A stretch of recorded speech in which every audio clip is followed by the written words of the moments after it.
Maguinha, tá pronto?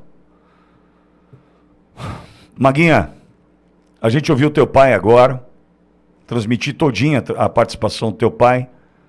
Só que, Maguinha, desculpa, esse modelo tem que mudar, Maguinha. Teu pai fala tudo o que a gente quer ouvir. Esse cara vai entrar por um lado e vai sair pelo outro. Quando ele for falar, ele vai andar e andar pro teu pai, para tudo aquilo que a gente defende. Teu pai falou tudo o que a gente queria falar. Mas daqui a não sei quanto tempo, você acha que esse cara vai responder o que teu pai colocou? Você acha que ele vai se defender? Qual é a estratégia destes? É fazer de conta que nada aconteceu, Maguinha. Você está em Brasília, eu sei, está acompanhando aí.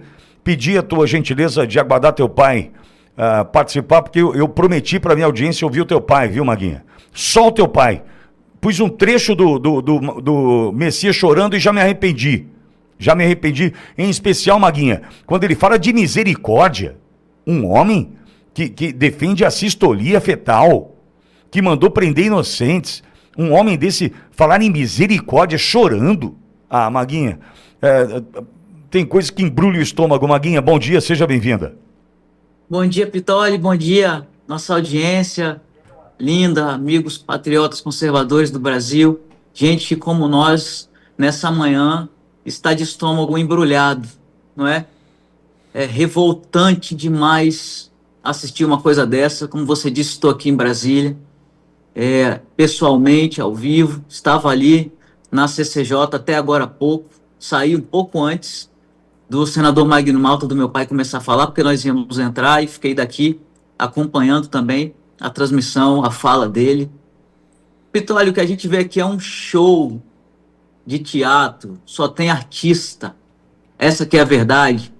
A sala da CCJ lotada de militantes, de gente que veio para aplaudir de pé, ousaram tentar aplaudir de pé esse cidadão. Uns 2, 3 levantaram lá para bater palma para ele no final. O cara chorando, em diversos momentos ele chorou. Ainda bem que você só colocou um trecho. Ele disse que anda com Deus há 40 anos. Meu Deus, ele falou isso, Maguinha? Falou que ele anda com Deus há 40 anos, em lágrimas. Que ele tem o privilégio de ter nascido em berço evangélico.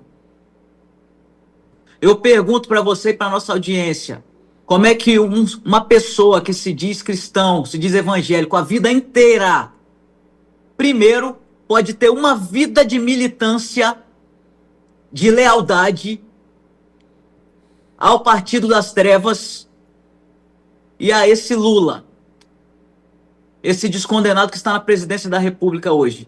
Eu pergunto isso para a nossa audiência.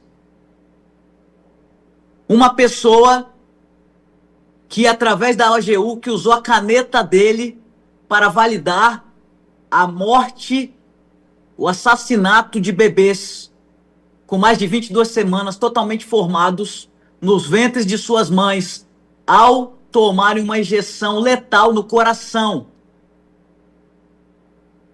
Que cristianismo é esse? E olha, Pitoli, eles fizeram uma armação muito bem feita. Como sempre a gente já conhece, a vozinha é mansa, sempre que sentam para ser sabatinados, né? Teu pai, vozinha... Aliás, teu pai fez uma fala nesse sentido, né? O tom da voz. A vozinha é mansa, o tom da voz é outro. Exato. Sabe? Falam tudo que eles pensam que os senadores querem ouvir. E nesse momento de extrema revolta de um país inteiro com essa Suprema Corte totalmente descredibilizada, uma corte de tiranos, conforme meu pai muito bem falou lá com ele, de gente que usa toga para perseguir opositores políticos, para perseguir cidadãos de bem que pensam diferente deles, porque não são ministros de STF, não estão ali para defender e guardar a Constituição. Estão ali para militar, estão ali legislando, se sobrepondo aos outros poderes. Não existe harmonia entre os poderes mais no Brasil há muito tempo. Não estamos em uma democracia. E a armação foi linda. Sabe o que aconteceu, Pitoli? Depois que ele teve o tempo dele para falar, o próximo a falar foi o relator, senador Everton, aliado de Lula, aliado do governo, que é quem está relatando a indicação dele. Sabe o que o senador, o Everton, fez? Começou a indagar a ele sobre todos esses temas que são caros para nós, que todos os senadores de oposição certamente o farão, como meu pai fez. Alguém da base do governo, que era o relator, antes de começar as perguntas, já indagou a ele de propósito sobre a sistolia fetal, sobre a pedida de prisão por ele dos presos do 8 de janeiro, sobre tudo, para dar a ele o direito de responder tudo isso de maneira inversa. Quando ele responde, parece outra pessoa, parece que ele não fez nada disso. E aí depois, então, se abriu para que os senadores começassem a perguntar, mas ele já respondeu tudo. É o que a gente chama, o relator, o que o relator sempre faz? O relator rasga elogios pro cara. Sim. Não é? É assim que acontece. Eles mudaram a estratégia. O senador Everton não rasgou elogios para ele. Fez para ele todas as perguntas que nós, conservadores, e que os senadores de oposição farão, para dar a ele tempo para responder. Entendeu? É estratégia. E aí depois fica o chove não molha. Depois os outros senadores vão falar, e é o que aconteceu com meu pai. Vai dar o tempo, o presidente vai cortar a fala e passa para outro. Exato. E, Maguinha, isso é estratégia. É o que a gente chama de vacina, refutar. Sai falando antes, que depois não tem como te atacar. Isso é estratégia. Exatamente. Isso é estratégia. Exatamente. É um show, é uma encenação. Assim como todos fazem. Esse cidadão, a gente precisa ressaltar, se gabou em rede nacional. Se gabou de ter pedido a prisão de inocentes. Se gabou de o Alexandre de Moraes, como se quando ele se referia, naquele momento, a Alexandre de Moraes, é como se fosse assim, como se o Brasil fosse uma monarquia e Alexandre de Moraes fosse um rei. Se gabando de... Ele atendeu imediatamente ao meu pedido da AGU, foi o primeiro a pedir a prisão desses golpistas. E agora aqui ele diz que não. Lá ele disse que pediu prisão preventiva, aqui ele teve que se retratar. Quando meu pai o indagou, você disse que pediu prisão preventiva. Não, preciso me retratar, houve uma atecnicidade. Eles gostam de falar difícil. Houve uma atecnicidade naquele momento. Eu não posso, na minha função de advogado-geral da AGU, eu não posso pedir prisão preventiva. Eu pedi a prisão como qualquer cidadão pode dar voz de prisão a outro. Pitolho é nojento. Nós não podemos esquecer como é que um cidadão que se diz que anda com Deus há 40 anos pede condenações de inocentes. Assina embaixo, ele assinou para que um inocente morresse. O Clezão morreu nas garras do Estado. Ele tem manchas de sangue nas mãos do Clezão também. E ele se gabou. Ele se gabou de ter feito isso. E vem dizer para nós que vai colocar a toga nas costas e vai guardar a Constituição. Pitolho, ele falou até em ativismo judicial. Ele falou que ele é totalmente contra ativismo judicial e que a Suprema Corte tem que se colocar no seu lugar. Ele que, desculpa a expressão, é um puxa-saco de Alexandre de Moraes. É o menino de recado de Lula desde sempre, conhecido como Pessias. Menino de recado que a Dilma mandou ir lá entregar o termo de posse para blindar Lula naquele momento. Se ele precisasse virar ministro para não ser preso. É surreal o que a gente está vivendo no Brasil.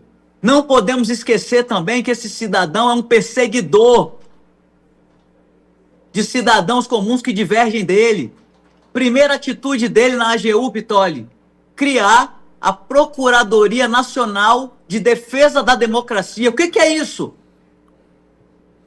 Isso é um órgão para perseguir opositores, perseguir qualquer um que pense diferente. Esse é o modus operandi da esquerda. sempre que está no poder, calar opositores. É o que eles vêm tentando fazer desde que assumiram o poder, tentando passar leis no Congresso Nacional para censurar as redes sociais, para calar quem pensa diferente. Ele criou a Procuradoria Nacional de Defesa da Democracia. Nada mais é do que um Ministério da Verdade, para ficar olhando, perseguindo quem está falando alguma coisa que o governo não gosta. Como é que esse cidadão pode ser um ministro da Suprema Corte? Vai entrar lá para ser mais um militante, como todos que estão lá, maioria esmagadora. Um militante de esquerda, ideológico. E querendo usar a fé cristã para ludibriar as pessoas e para alcançar um cargo e chegar lá e fazer tudo que a gente já sabe que ele vai fazer. Agora, qual é o nosso papel enquanto cidadãos? Nosso, da sociedade. Cobre os seus senadores do seu estado.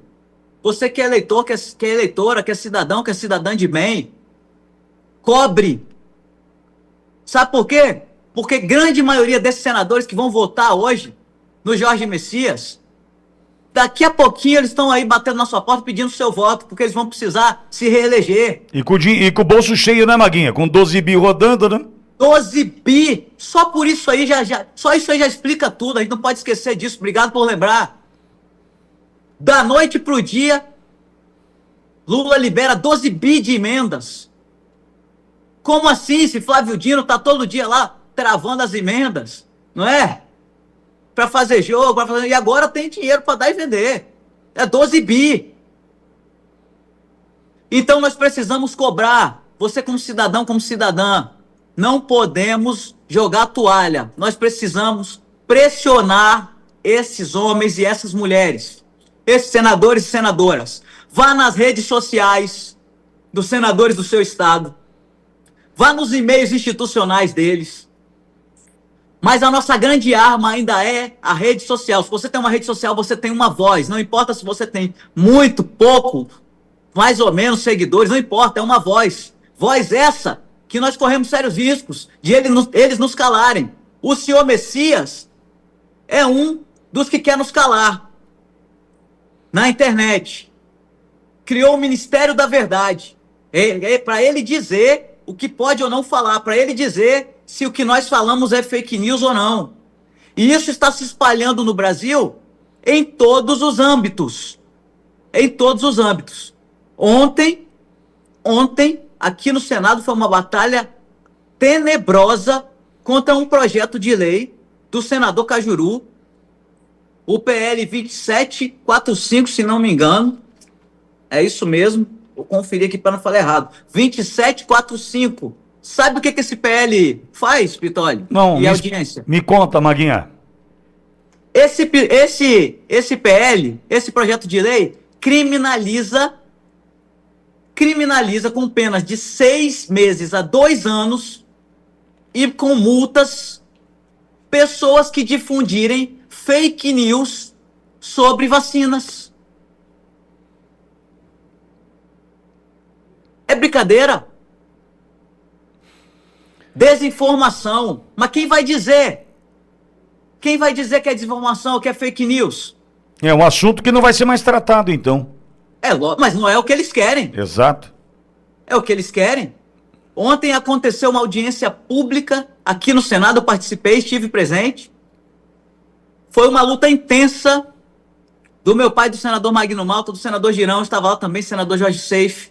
A deputada Júlia Zanata esteve lá, também tem militado bastante nessa área. Pitoli, o que acontece no Brasil hoje, eu não sei se a nossa audiência sabe, é um absurdo. Nós temos pais, mães, nós temos pais de família sendo perseguidos pela justiça por optarem em não vacinarem seus filhos. Sujeitos a perder a guarda de seus filhos. Que país é esse? Que a justiça persegue um cidadão de bem, que quer proteger seu filho. Mas, ô Maguinha, só tá escalando. Se a gente olhar pra Polícia Federal que manda tirar a faixa escrito ladrão, é isso. Só tá escalando, Maguinha. É exatamente isso. É exatamente por isso que eu disse. Em todas as áreas. O que eles querem é fechar o cerco. Ontem nós conversávamos aqui no gabinete do meu pai, do senador Magno Malta, com outros amigos parlamentares, e pensar que há pouco tempo atrás nós falávamos que nós corríamos sério risco de nos transformar em uma Venezuela. Amigo, a Venezuela hoje, com o pouco que já foi feito, pouco não, foi muito, os Estados Unidos tirou o ditador de lá e o país está voltando a viver. A Venezuela está anos-luz na nossa frente hoje. Infelizmente, a economia girando, os vídeos chegando, vocês devem estar acompanhando, os supermercados cheios, o dinheiro voltou para o país, né? O mercado foi aberto. E o Brasil? E o Brasil, onde nós vamos parar? Nós não podemos perder a indignação dos justos, nós precisamos continuar nos indignando e cobrando. Esse ano é um ano absolutamente sério, em que o Brasil tem a oportunidade de começar a reescrever sua história. Nós temos falado isso, né, Pitoli? Voltando à audiência pública de ontem, contra esse projeto de lei nefasto do senador Cajuru, relatado por Soraya Tronic. Uma mulher que se elegeu senadora, se dizendo conservadora, usando o Bolsonaro. Tá ofendendo o Frei Gilson, Maguinha. É surreal. É. Igual esse que estava falando depois do meu pai, que é lá do meu estado. Fabiano Contarato, que se elegeu se dizendo conservador e é um esquerdista hoje. Enganou o povo do Espírito Santo, foi pro PT. E está aqui blindando Jorge Messias. Ontem, na audiência pública, foi uma luta absurda desses guerreiros que eu falei aqui. Eles trouxeram muitos especialistas na audiência pública. Se você e nossa audiência vissem os dados que os especialistas médicos que falaram, trouxeram, Pitoli, do que está acontecendo no Brasil. De que o Brasil... Trouxeram dados de que o Brasil é desova de vacinas. Vários lugares do mundo, o mundo inteiro já rechaçou. E com praticamente inteiro já rechaçou essas vacinas da Covid, que a gente nem... Tem até problema de falar esse termo, sim, né? Porque o YouTube pode te censurar. É isso que a gente está vivendo. Sim, sim. E aí, eles fizeram o quê? Mandam para o Brasil compra. Mas o esquema de comprar também já está tudo certo, né? Já está tudo armado. Porque nada feito por acaso. Não tem uma compra que esse governo faz que é por acaso, que não tenha coisas por trás. E aí, a doutora Isabel Braga, até aconselho que sigam ela, trazendo os dados, falando do que acontece nos centros de pesquisa do Brasil. É um absurdo. Pitoli, sabe o que aconteceu? Por que eu estou falando da importância de pressionarmos? Ontem, depois da audiência pública, foi retirado de pauta. Opa! Eles iam colocar esse PL em votação hoje, no plenário do Senado, ao mesmo tempo que acontecia essa batina do Messias. Para fazer passar isso desapercebidamente. Ia hoje para o plenário. Você vê a no luta, mesmo horário. Hein, Maguinha? Você vê a luta, a importância da luta. A gente nem imagina, né? Não. A gente nem imagina. A gente nem imagina. É. Olha o que está acontece, rolando. Como é que eles fazem, como é que eles jogam. É que é tanta frente acontecendo no Brasil ao mesmo tempo, né? Isso. E eles se aproveitam disso, colocaram no dia da sabatina do Messias, porque sabiam que todo o Senado ia estar envolvido nisso. Exato. Mas graças a Deus, nós temos poucos, mas que estão aqui cumprindo seu papel. Muito Como já bom. falei, senador Girão, senador Magno Malta, o próprio Jorge Seif, que estava lá, a deputada Júlia Zanata, foi uma audiência pública, pessoas podiam falar, cidadãos comuns também podiam falar. O estado, e aí eu trago um alerta para o meu estado, estado do Espírito Santo, com relação a esse tema. E para que a nossa audiência você saiba, você sabia, Pitoli, que o estado do Espírito Santo, através do governador Renato Casagrande à época, ofereceu as crianças do Espírito Santo para serem cobaias da vacina do Dória com o Butantan, da tal Coronavac, que foi a primeira a ser rechaçada. O Dória fez um grande evento, você deve se lembrar. Sim, sim. Chamou governadores do Brasil inteiro. João Dória Show era o nome. E Renato Casagrande estava lá, com muito orgulho, oferecendo às crianças do Maguinha, Espírito Santo para serem cobaias desse projeto. O que aconteceu? ô, Maguinha, agora você vê a importância de uma luta como essa no bastidor, né? Embora uma audiência pública tenha feito com que o projeto saísse da pauta, a gente não sabia. O brasileiro aqui no dia a dia tem que trabalhar para pagar a conta, nem fazia ideia, né? Por isso que a gente tem que estar bem representado, porque tem gente trabalhando no Senado, como o senador Magno Malta, Eduardo Girão, Seife, Júlia Zanata, mencionados pela Maguinha, e a gente trabalhando aqui. Por quê? Porque essa é a importância da representatividade. Acho que isso fica claro. Entendeu a importância de 2026? Entendeu a importância da eleição? Acho que ficou claro agora na fala da Maguinha. Maguinha, eu estou seguindo aqui, acompanhando a sabatina e quero muito te agradecer por ter deixado a CCJ para participar aqui conosco, Maguinha. Eu que te agradeço, meu amigo, mais uma vez. Quero alertar. Foi retirado de pauta, mas vai voltar. E o que se fala aqui nos corredores é que esse projeto 2745, o PL da mordaça sanitária, porque é isso que é, voltará à pauta na semana que vem, pasme você. Segundo está aqui nos bastidores. Então eu peço que você fique atento para estar cobrando. Peço que a nossa audiência, principalmente, fique atenta, porque foi a cobrança do povo que ontem estava ao vivo acompanhando a audiência pública, que perceberam a importância e começaram a cobrar os parlamentares, que fizeram com que fosse retirado de pauta. É uma luta, mais uma, que ainda continua, e nós precisamos ajudar esses poucos guerreiros que estão aqui fazendo o nosso papel enquanto cidadãos, que é cobrar, principalmente porque esses senadores e senadoras que aqui estão, muitos deles esse ano, não esqueça disso, virão pedir o seu voto para continuarem no Senado. Boa. E, infelizmente, são uma maioria de omissos que não tem qualquer compromisso com o povo. Você imagina uma pessoa ser eleita pelo povo, vir aqui para dentro dessa casa, representar o povo e fazer um projeto de lei para amordaçar o povo. 12 bilhões compra qualquer coisa, Maguinha. A gente já entendeu. Corrupto se vende assim. Maguinha, obrigado, viu, querida? Seguimos aqui na luta, firmes. Não vamos desistir do Brasil e continuemos a clamar ao nosso Deus que se manifeste a nosso favor. Nós cremos nisso. Amém. Maguinha Malta é pré-candidata ao Senado pelo Estado do Espírito Santo, semanalmente fazendo parte da bancada da Auriverde Brasil. Valeu, Maguinha, dá um beijão no teu pai. Meu amigo. Querida Maguinha, passando por aqui. Já Débora Sena, direto